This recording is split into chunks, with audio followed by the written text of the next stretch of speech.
அஸ்ஸலாமு அலைக்கும். பிப்ரவரி 14 முஸ்லிம்களின் வாழ்வுரிமை போராட்டம். பிப்ரவரி 14 முஸ்லிம்களின் வாழ்வுரிமை போராட்டம். அன்புள்ள சகோதர சகோதரிகளே, உங்கள் வாழ்க்கையில் எத்தனையோ போராட்டங்களுக்கு நீங்கள் அழைக்கப்பட்டிருக்கிறீர்கள். அதுபோன்ற போராட்டங்களில் ஒன்றாக இதை கருதிவிட வேண்டாம். தலைவர்களுக்கு புகழ் சேர்ப்பதற்காகவோ, அரசியல்வாதிகளிடம் உங்களை காட்டி ஆதாயம் அடைவதற்காகவோ உங்களை அழைக்கவில்லை.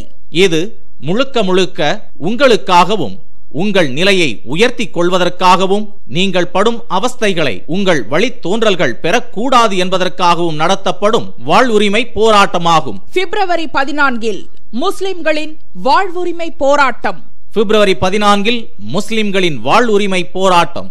இந்த நாட்டில் உள்ள அனைத்து சமுதாய மக்களும் உங்கள் கண்ணெதிரில் உயரத்துக்கு சென்று கொண்டிருப்பது நீங்கள் அறிந்ததுதான். எல்லா சமுதாயத்தவரும் உயர்கல்வி பெற்று நல்ல வேலை வாய்ப்புகளையும் அரசியல் அதிகாரத்தையும் பெற்றுள்ளதை நாம் அறிவோம். ஆனால் உங்களின் நிலை என்னவென்பது உங்களுக்கு தெரியுமா? நாட்டின் விடுதலைக்காக கல்வியையும் வேலை வாய்ப்புகளையும் தியாகம் செய்த நம் நிலை என்னவென்று தெரியுமா? அது பற்றி சிந்தித்தீர்களா?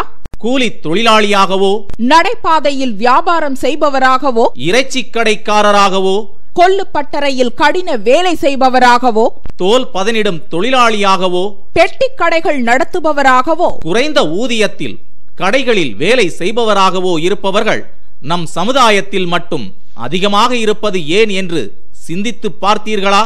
பிப்ரவரி 14 முஸ்லிம்களின் வாழ்வுரிமை போராட்டம். பிப்ரவரி 14 முஸ்லிம்களின் வாழ்வுரிமை போராட்டம். சொந்த நாட்டில் தகுந்த கல்வியும் தகுதிக்கேற்ற வேலையும் மறுக்கப்பட்டு நாம் மட்டும் வெளிநாடுகள் சென்று மனைவி மக்களை பிரிந்து அல்லல் படுவது ஏன்? பிப்ரவரி 14 முஸ்லிம்களின் வாழ்வுரிமை போராட்டம். பிப்ரவரி 14 முஸ்லிம்களின் வாழ்வுரிமை போராட்டம். ஒட்டகம் மேய்த்தல், சாலை போடுதல், கழிவுகளை சுத்தம் செய்தல், உயிரை பணயம் வைத்து உயரமான கட்டிடப் பணிகளில் கூலி தொழில் செய்தல், தனியாருக்கு கார் ஓட்டும் வேலை, வீடுகளை சுத்தம் செய்தல், சமையல் வேலை, இப்படி அற்பமான ஊதியத்தில் வேலை பார்த்து நீங்கள் மட்டும் ஏன் அவல நிலையில் இருக்க வேண்டும்? மற்றவர்களெல்லாம் மனைவி மக்களோடு மகிழ்ச்சியாக இருக்க நீங்கள் மட்டும் தொலைபேசி மூலம் குடும்பம் நடத்துவது ஏன்? இதை மாற்றி அமைக்கும் பொறுப்பு உங்களுக்கு இருக்கிறதா அல்லது இல்லையா? பிப்ரவரி 14 முஸ்லிம்களின் வாழ்வுரிமை போராட்டம். பிப்ரவரி 14 முஸ்லிம்களின் வாழ்வுரிமை போராட்டம். இந்த அவல நிலைகளை சச்சார் மற்றும் மிஸ்ரா ஆகிய நீதிபதிகள் தங்கள் விரிவான அறிக்கைகளில் தந்துள்ளனர்.